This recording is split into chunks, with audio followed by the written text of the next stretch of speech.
Welcome to the latest edition of Break of Throw. I'm here with Devon Peterson, and we're going to talk, Devon, about one of your very good friends here, Joe Cullen, probably someone you know better than anybody in the darts world. So, well, let's have a look and talk us through Joe's throw.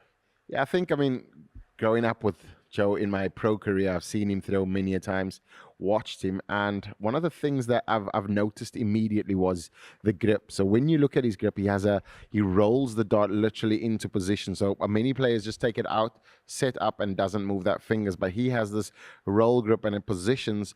Like Luke Humphries was saying, that he flicks the dart out basically, and Joe Cullen does the exact same. Sometimes under pressure, that roll doesn't go all the way through, and that's what's caused probably a miscue in dart. But I mean, since his confidence has been up, he won the Masters, he's been playing really well, and getting back to some sort of form. The roll in the throw is fantastic. When we look at the side angle and the slow movement, you'll see that the elbow starts in a certain position, but because he has this trajectory upward, you can see that it raises, the elbow is always rising up almost in line with the shoulder, but his shoulder stays solid for predominant of the throw, and that's testament to a good throw. I'm also looking at when he releases a dart, his index finger is pretty much pointing out at the target that he's thrown at. Is that something that you would advise players to do to help them with their aim? Of course, that is the complete follow through. I mean, he is a specimen, and you can tell by the completion of the throw. It's the ABCD. So the D element of it is where I say you're scratching in the cookie jar. If you don't end here, all of this doesn't work. So when he's releasing it and he's opening his hand, you know that it's going to end full on. I have an over exaggerated wrist movement that obviously comes right down, but he points towards the target, which is slightly different, but it's quite effective as well. That rolling of the dart that you mentioned, is that what makes his throw look so aesthetically pleasing, so silky smooth? Yeah, I mean, it does work more often than not. I do know that if you have the more elements that move, like we spoke about Richie Burnett, where his whole entire body move, but because there's an extra element of getting that time of the rolling correct and the flick of the dart. So if the roll is shorter or overextended, that dart's not going to come through as comfortable as you would want. And when you're under pressure, that roll sometimes does let him down, and that's a challenging thing. But I mean, it's tried and tested, and he practices that all the time. So when he's performing well, and that's why some people say, well, when Joe turns up, it's going to be a completely rock star kind of performance. The reason why that is because then his timing is all correct. If he's had a great nice rest, if he's comfortable, if he's confident, or if he's playing a player that is not expected to win, or it's a tough game, that's where I see Joe always rise to the occasion, and it almost makes him focus a lot more. Because he's such a natural talent as well, a natural gifted player, he kind of almost tries to throw nonchalantly. So he almost expects it to go in, rather than when he's playing a top player, for example, like the likes of MVG in the Premier League final, when he played him in the World as well. It was fantastic games, missed out by one dart as it is, but you look at those games and he has to go to levels. Most of the majority of the time, I mean, the back end of his career, he was really, really fantastic with the level and consistency of the play. And I think that it's just based on the timing of that role, basically. And you mentioned the rock star as his nickname. Is Joe Cullen's game all about rhythm? I think when you look at it, it's more about his confidence and the start of a feeling that he has. When you talk about rhythm, he always throws with the rhythm. We'll see later on with the movement of the elbow and the body movement to the right. He does throw from sight, out of sight. So as a player that doesn't throw from sight, so in front of your face, what that would mean is that you have to you only see the dart when it comes to the front of your face. So you pull it past your eye line and then back into kind of view. So there's a few seconds or split seconds that you don't see the dart. And if that release and all of those elements are not on song, he's going to struggle. So a lot of the times he's a slow starter. When he does find it immediately, then you know that it's on song. And just finally, from that side angle, one thing that I've noticed, actually, I've had a complete misconception about Joe Cullen's throw every time I've watched him, because I always thought that his arm was coming back to about here. But when you look at it at the side angle there, actually, there's not that much pullback at all in the Cullen throw. I don't think that he has a long pullback, like completely to the face like we see now. The extension is more his power. So I think that if you were to look at it at its peak of the throw, when it stops at the perfect point, yeah, there's a little small bit of a pullback, but that extension there, that propulsion towards the dartboard, that's the key. And that roll, obviously, the opening of the hand and the point of release, that's where you get. And what everybody thinks you have to do is throw darts. You don't actually throw it. You're actually just directing it, because the weight of the front of the barrel and the flight will get the dart there as long as the point of release is correct. So, Devon, looking at this angle from the front, I mean, you can see the point you were just making about the dart is not in front of his face. So most players would have some kind of alignment with an eye or somewhere in the vision where they can throw straight, like you might shoot a gun, for example. Cullen, completely away from his face. That wouldn't be taught, would it? No, definitely not. I mean, the way in which he's refined his throw as well. I mean, it used to be a bit more like wider in the pullback as it is now, but it's a lot more centered. But what you would understand is what you see now. Joe stands slightly a bit to the left of the board, simply so that his elbow can be in line with the bullseye. So that's kind of, he knows that because his body's positioned just off from the bullseye, his elbow needs to be, and he just needs to focus that on keeping the elbow as part of the bullseye, and that will be the straight throw, as you would call it. But the reason for sometimes his misses left and right or up and down is because he's not in line. So this has to be completely perfect, and the roll has to be completely perfect. And the reason why I'm telling you this is because you can then identify that when it's not all in place, he's always going to have to find something. So he's never going to just be blistering and coming out. He has to first find his comfortability. If he does come out, then you're in trouble. If he's still finding it, you have a chance to actually capture him before that. But we do see that obviously him shifting to the side, yeah, most players stand more center. He's coming, as you can see there, with the elbow again.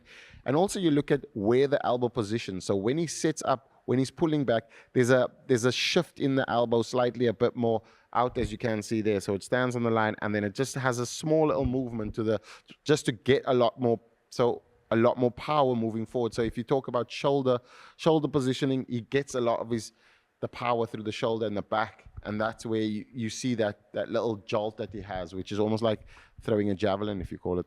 How important is where you stand on the hockey? I mean, look, there's one behind us. There are no marks for players to kind of work out their exact starting position. So how important is it that you're standing in the same place every time? And how do you make sure you are?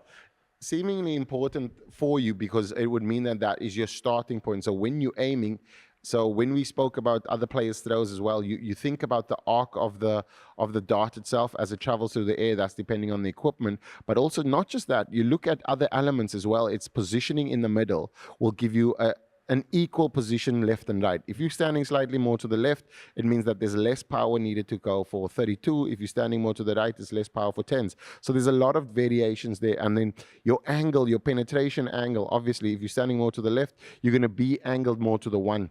And then on the right hand side is more to the 5. So then, I mean, if you're missing, your misses will be 5 more than it is 1. When we look at Joe Cullen here, for example, and he's moving forward, you understand that he's using the elbow and the side of his kind of his shoulder. So he's looking as if it's over here. What I use is the seam of my pants. So I would know that is always going to be in line. So when my body is completely contoured, flat out at the 180 degree, in the middle, if I'm aligning with that onto the bullseye, my seam of my pants has to be in the middle of the board. So I'll know that all I'll just have to do is follow that imaginary line. When you're standing slightly off, players do use numbers on the dartboard. So whether it is you standing between, whether it is 19 and 17, if you use it on the left side, or 15 and 2. Something noticeable there, we spoke about the starting position on the hockey, but Joe Cullen, he's got his eyes fixed on the board before he approaches the hockey, something that Phil Taylor said that he did as well.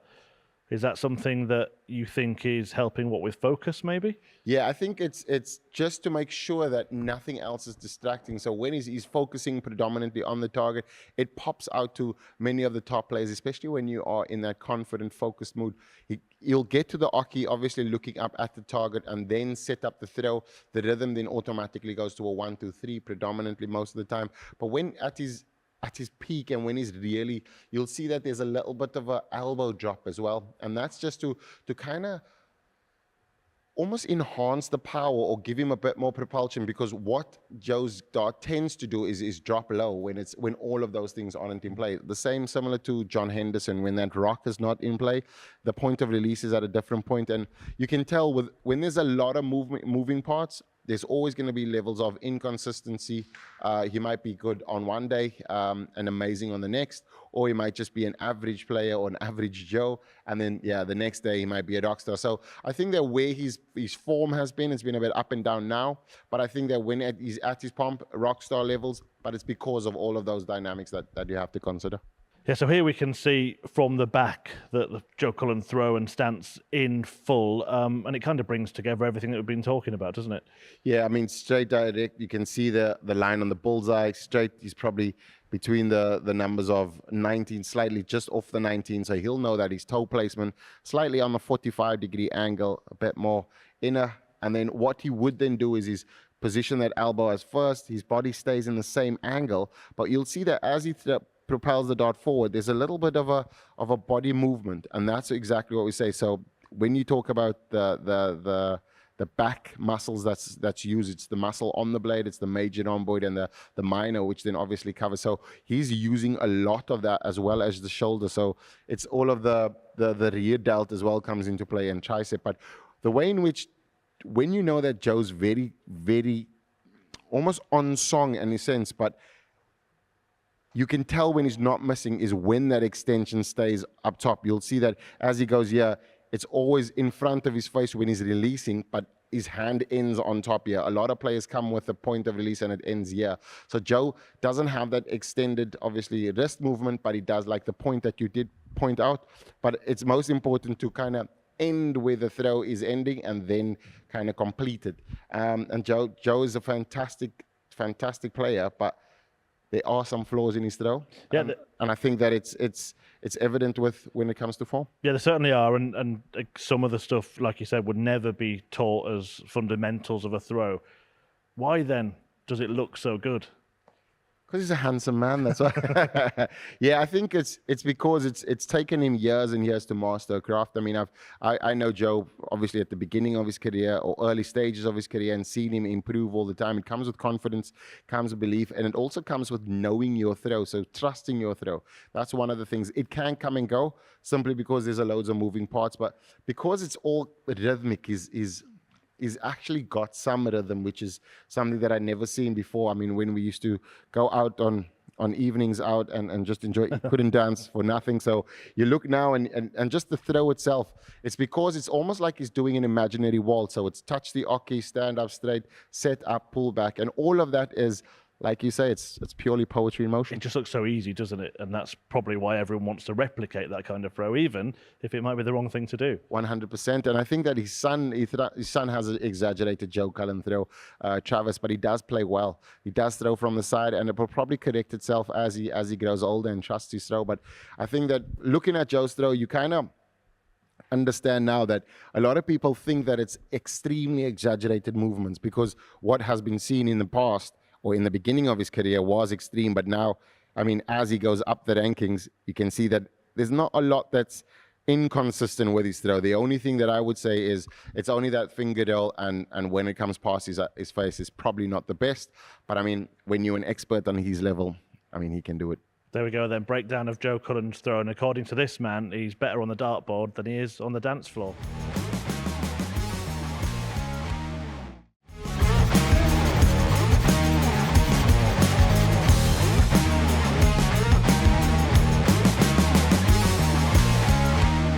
Well, next up, we're going to look at the throw of the ferret, Jonny Clayton. Look, we'll take a look at it. Very sort of late comer to top-level professional darts, but when he got there, he's been very successful. So let's try and find out why. Yeah, I think for Jonny, I mean, he was, and I don't know if he still is, but he was the most prolific 140 hitter in the game. And obviously 180s are great, but 140s is the ones that stab you into the side. But you can tell here that just he's set up, there's not a lot of movement. Everything just remains the same. He has an exaggerated pull to the eye. he has a double, like it almost creates a set starting point, extends the arm, pulls it back. So there's 3 movements, so it becomes a 3-part throw, which is also rhythmic. And when he gets it as close to his eye as possible, there's a point of release that gets to almost as he starts to get to the 90-degree point. If he releases it on that 90-degree point, he's basically not missing any target at all, simply because the point of release is where you almost, that's the sweet spot for any player, right? And we all practice that. And the one thing that's the first thing that leaves you when you lose your confidence, number one. And when you're under pressure, it's the hardest thing. But when you're in the flow state, you kind of feel that hand opening all the time. What Jonny also does very good is his completion of his throw. You can just tell he uses the flight and stem, and not throwing the dart, but just guiding it into the space. And that's why he can find the treble so easily. I think that his height plays a major role as well, because what I've seen is his taller players kind of have the inconvenience of having the dart in front of their face and having to look past it. For players that are shorter, because they're looking up towards the target, there's an almost similar to Phil Taylor. That's the reason why he was successful. Also, you look at Luke Littler, Luke Humphries, not extremely tall players. You'd expect extremely tall players to be really successful, but there is elements of why there's a hindrance. What we're looking now is the way in which Jonny Clayton sets up. You'll see that there's not a lot of elbow movement, not a lot of change in the height, and when his point of release is on, he's fantastic. One thing that is noticeable about Jonny Clayton's throws, to a normal viewer, there are kind of 2 types of throwers.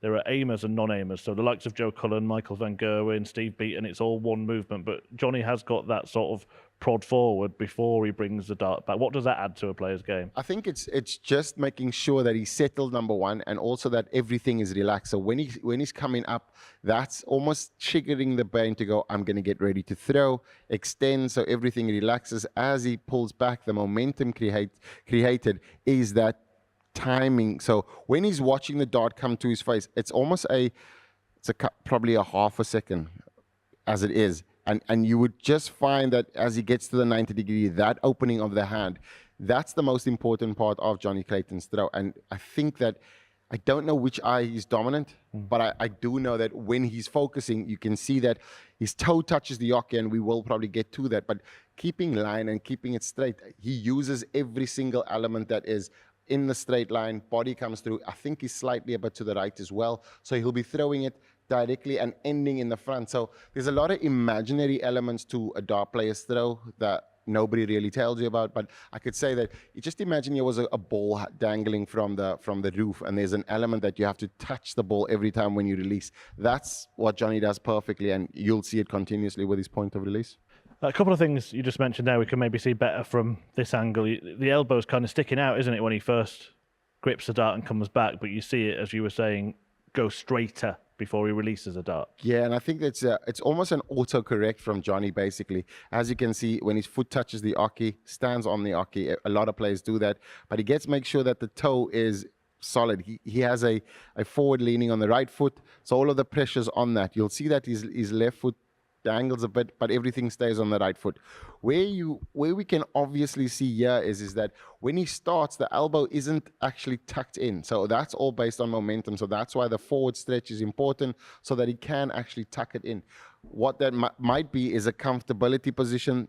And then when he releases, you'll find that the elbow and everything else comes straight. When you have these small opportunities of or almost small windows of error that can creep in, the 2 movements where there could be one, that's where the error comes in, and a lot of players don't pick that up in their throw because nobody actually watches their throw back at all. You mentioned standing on the hockey, that a lot of players do that. Why? What's the thinking behind it? I think it's just so that you can feel exactly where you placing your foot. So what I do is I make sure that I touch with my toe onto the bullseye, so that when I turn, I know it's almost it's a feeling that you have, so that you know that that's the area that you want to be. Gary Anderson stands up with his toes like this against the hockey, but especially with players that have a front foot or a toe facing towards the ball, there is that element or need to want to put it on there, so that you can almost drag it and just connect the line, the bullseye line, or your line, your standing line, with your toe and your starting point. And maybe to not have to take your eyes off the target you're aiming for. that's the most important thing, is the distraction. So some of the players, especially when you're struggling or you're working with things, I've experienced that. You start to look at your hand to make sure that everything's correct, and as soon as you take your eyes off from it, there's an adjustment that needs to happen. And when that adjustment doesn't happen quick, you can't hit what you can't see. From this angle, then, we can talk about the point of release, the reference points that he's got in his throw. You said it's kind of 3 stages, and he is one of those players who brings it right into the eye, Gary Anderson-esque. What does that help with? Does that help with the sort of alignment and the sighting? I think, yeah, exactly what you're saying. It's all about the sighting. So he knows that directly under the eye, he's going to see that dot. As soon as he releases it, his hand will move, but he'll be able to still visualize and see the dot obviously travel. He knows that as soon as it gets to his point, he's already working on the fingers coming off the dot and that split-second release that he has. So the earlier that release is, the better the momentum and the power that follows through. Then all it is you basically guiding the dot. When you have players that actually throw the dot, there's a lot more that can go wrong, simply because there's tension in the muscles. There's different tensions at different points of different games. When it's playing whether it's throwing for the match-winning dart or a break or a high finish, tension does come into play. When you look at Jonny's throw, it's very much just guided, and as soon as it's an early release, but that stretch point there that we've seen now is highly important for him, just to kind of almost start the throw and get the mind thinking, I'm going to start. So as soon as he sets out, you saw his elbow comes through. This point, yeah, as soon as he gets the flight as close to his cheek, he's already thinking he's going to release, and then we'll see that, that release point is quite quick. When you say he guides the dart rather than throws it, is that kind of, so it's almost like he's just letting go of it, he's not forcing the throw? Correct, yeah. It's more momentum than it is force, and that's one of the things that Phil Taylor, and we spoke about his throw and the submarine style dart that he does use. That's the reason why it went to a heavier flight. A heavier dart with a smaller flight, so it can travel quicker through the air. But when you release the dart early, it means that, still motions will show you that the hand and the dart is almost at the same point, simply because the hand is moving quicker with momentum, and the dart is then just releasing and flighting through the air. First impressions for me here from this angle, Devon, is how still Jonny Clayton is at the hockey. When you watch him approach the hockey and he gets there, you do not see any body movement at all. I think that comes from his rugby days. His posterior is quite solid because he was a scrum half, so he's always bending down. But he stays, like you say, statuesque. The left foot does lift a bit because all of that weight is on the front foot, but that's just natural force and forces of gravity and physics that come into play. But when you watch him, he does stand slightly a bit off center. So that would mean that when he's leaning over, it will mean that his body's slightly moving to the right side, and now he'll feel like he's center because the vision that he has is on the right eye, and when he's coming through, it will just follow that same line on the right eye. So like I told you earlier, there's a lot of imaginary lines and imaginary elements that come into play. What Jonny does fantastically well is find that same spot, and that rhythm remains the same. If this rhythm remains the same, Jonny Clayton, almost the timing is perfect. What I've seen was sports stars or previous sports stars, like the likes of Go and Price as well, the reason why they pick up to the sport, obviously, when transitioning, it's simply because it's similar things that they would do from a reaction sport. So for example, like rugby, very quick, very spontaneous, and that's similar to the point of release. So their mind is already wired like that, and that's the reason why they can effectively kind of almost execute throws when it does click. The understanding of it is for many players, and especially starting or beginner players, is understanding that this is not a throw action, or the late release is because you're trying to throw it. The best part is to release it as early as possible. Many players obviously strive to achieve the perfect throw. Not many get there in their career. That's why not everybody's a professional player. At some points it does happen, and some points it doesn't. I don't feel like you found any flaws in the Jonny Clayton throw. Are there any? Zero. I've watched Jonny Clayton from behind. I've played against him many a times, and sometimes he just seems unplayable, unbeatable. And then there's times that, obviously, when my game was at its very point, at the high peak, I could beat him. And you have to be. Jonny Clayton is a player that you have to actually beat. He's not going to let you win at all. So yeah, I think when you look at Jonny Clayton's throw, flawless, the ferret is super. There we go, Jonny Clayton, the perfect throw.